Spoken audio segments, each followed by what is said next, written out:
ne croyez-vous pas que l'école joue aujourd'hui un rôle déterminant dans le développement de l'Afrique? Amin Mohamed. Eh bien, si l'école joue un rôle important dans le développement de l'Afrique, je dirais oui et non, j'en ai bien peur. Parce que même les dirigeants, tout le monde dit, tous les enfants à l'école, ça nous a permis aujourd'hui de parler le français. Effectivement, mais bon, il est vrai que l'école occupe une place capitale dans une société, parce que l'éducation est la pierre angulaire d'une cité. Et comme je l'ai écrit dans la partie 3 de mon livre, à elle seule, l'éducation peut ériger une cité des plus prospères, même à partir du néant. Alors cela était indéniable, ce que vous dites. Mais le truc, c'est que nous commettons souvent l'erreur de croire qu'il suffit qu'une nation ait des ressources naturelles pour se développer. Souvent, nous commettons cette erreur. Et c'est bien d'avoir des ressources naturelles, certes, mais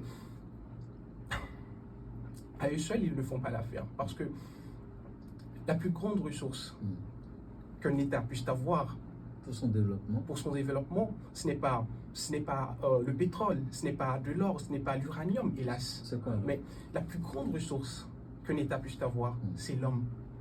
L'homme, la femme, l'être humain. Donc, ce qui fait la grandeur d'un État, ce sont les citoyens qui la composent. Mais qui soient instruits aussi, c'est ça le problème.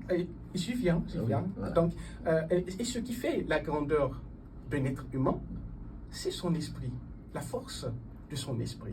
Mais le paradoxe, quand on regarde aujourd'hui l'école de l'Afrique, c'est qu'au lieu d'œuvrer à élever l'esprit de l'homme africain, l'école fait tout pour les détruire. Comment? Aujourd'hui, quand vous regardez en Chine aujourd'hui, par exemple, les écoles chantent les éloges du grand Mao Zedong. En Amérique, l'école parlera de Washington, de George Washington, d'Abraham Lincoln, du général Eisenhower.